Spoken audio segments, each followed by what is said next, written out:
Assalamualaikum semua murid. Kita sambung pelajaran matematik hari ini. Tajuk masa dan waktu.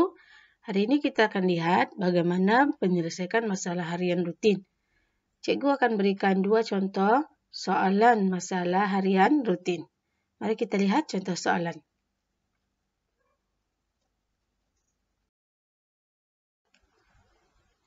Lihat soalan pertama. Jadwal di bawah menunjukkan masa Azizul menyiapkan kerja kursus reka bentuk dan teknologi. Kerja kursus itu disiapkan dalam tempoh 6 minggu. Berapakah tempoh dia membina reka bentuk? Oke, perhatikan ketiga perkara dalam jadwal yang ditunjukkan dalam skrin. Bagaimana kita selesaikan soalan ini? Kita menggunakan 4 step. Ataupun 4 langkah. Langkah yang pertama, fahami dulu kehendak soalan. Soalan ini menunjukkan jadwal langkah kerja yang Azizul gunakan untuk membina reka bentuk atau untuk menyiapkan kerja kursus reka bentuk dan teknologi. Untuk langkah pemilihan reka bentuk, Azizul menggunakan 4 hari, manakala untuk membuat pelan reka bentuk, Azizul menggunakan tempoh 3 minggu 6 hari. Dan soalan ini minta tempoh Azizul membina reka bentuk. Langkah yang kedua, kita kena fikirkan cara untuk menyelesaikan soalan ini. Untuk soalan ini, kamu perlu kira dahulu jumlah tempoh Azizul menggunakan untuk membuat 2 proses kerja berkenaan. Selepas itu, cari baki tempoh masa yang diguna untuk membina reka bentuk. Operasi yang terlibat ialah operasi tambah diikuti dengan operasi tolak. Baiklah, selepas kita fikirkan cara itu, sekarang kita selesaikan soalan ini. Kita mulakan dengan langkah pertama, iaitu mencari jumlah tempoh yang Azizul gunakan untuk membuat 2 perkara, iaitu membuat pemilihan reka bentuk dan membuat pelan reka bentuk. Kita tambahkan tempoh berkenaan. 4 hari ditambah dengan 3 minggu dan 6 hari dan kamu dapat 3 minggu 10 hari. Selepas itu, tolakkan 6 minggu dengan 3 minggu 10 hari. Perhatikan bentuk lazim tolak itu. Di ruangan hari tidak ada, jadi kita kena pinjam 1 minggu di bahagian 6. 6 pinjam 1 minggu, kita hanya dapat 7 hari. Jadi, kita kena pinjam 2 minggu. Jadi, 6 tolak 2, kamu dapat 4. 2 minggu yang kamu pinjam, tukar kepada hari. 1 minggu ada 7 hari. Jadi, 2 minggu ada 14 hari. Kemudian, kita tolakkan 14 tolak 10, kamu dapat 4. Dan 4 tolak 3, kamu dapat 1. Jadi, jawapannya ialah 1 minggu 4 hari. Baiklah, langkah terakhir untuk menyelesaikan masalah, kita buat semakan. Kita semak dulu sama ada betul atau tidak jawapan kamu tadi, iaitu 1 minggu 4 hari.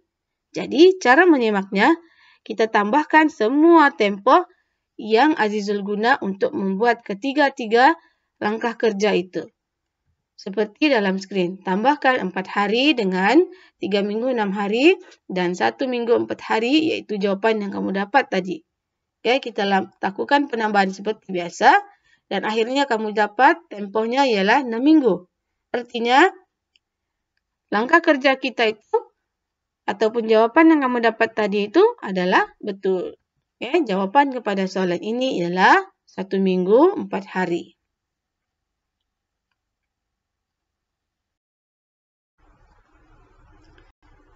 Soalan kedua. Encik Syarul bekerja selama 8 jam 30 minit setiap hari. Kira tempoh dalam jam dan minit dia bekerja selama 30 hari. Untuk soalan ini, cikgu akan tunjukkan 2 cara penyelesaian. Kita lihat cara yang pertama. Untuk cara pertama, kita fahami dulu soalan.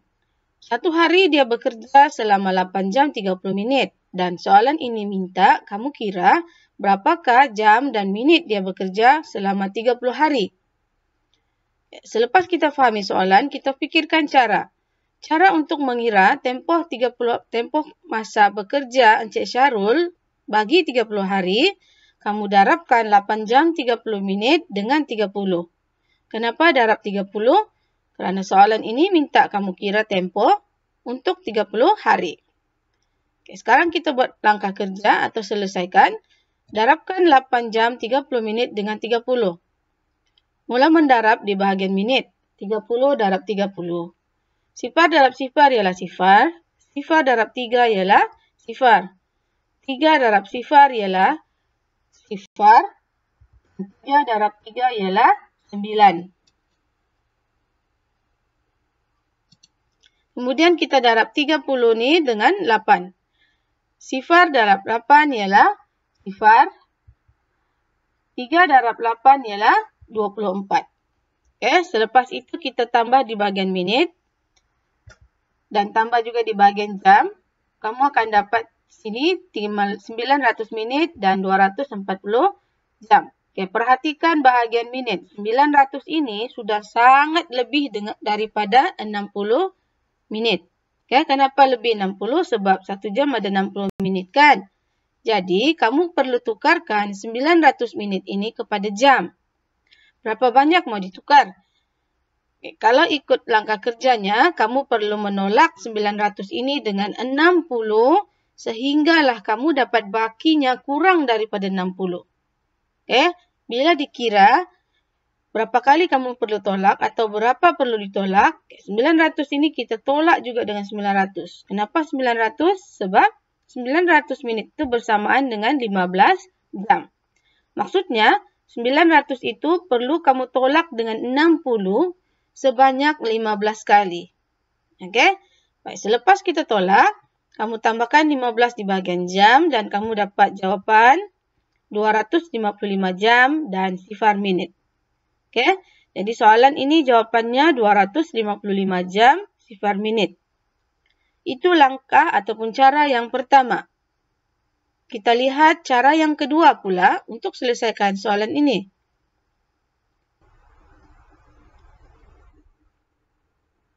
Untuk langkah ataupun cara yang kedua, sama juga kita fahami soalan dan kita fikirkan cara. Baiklah, cara kedua untuk selesaikan soalan ini, kamu tukarkan dulu 8 jam kepada minit. Kemudian, selepas tukar, tambahkan jawapan itu dengan 30 minit. Selepas itu, hasil tambah tadi darabkan dengan 30 hari. Dan akhir sekali, tukarkan jawapan darab tadi kepada jam dan minit dengan cara membahagikan jawapan itu dengan 60.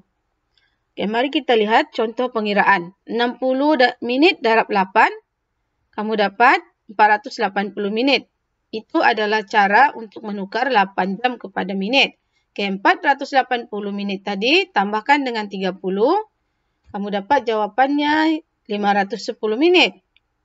Kemudian, 510 menit tadi darabkan dengan 30.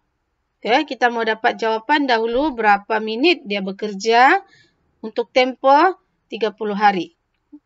Buat pendaraban seperti biasa dan kamu akan dapat jawapannya 15.300 menit.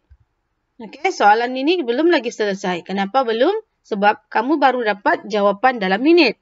Sekarang kita perlu tukar jawapan itu kepada jam dan menit. Cara menukarnya, bahagikan 15.300 itu dengan 60. Kenapa bahagi 60? Sebab 1 jam ada 60 menit. Kita buat pembahagian seperti biasa. Dan akhirnya kamu akan dapat jawapan 255 jam dan sifar minit. Sama juga jawapannya, tapi cara kerja atau cara pengiraannya berlainan. Jawapan untuk soalan ini ialah 255 jam sifar minit. Murid-murid, itu sahaja contoh soalan yang cikgu dapat berikan untuk hari ini. Cikgu harap kamu faham penerangan cikgu. Selamat belajar. Assalamualaikum.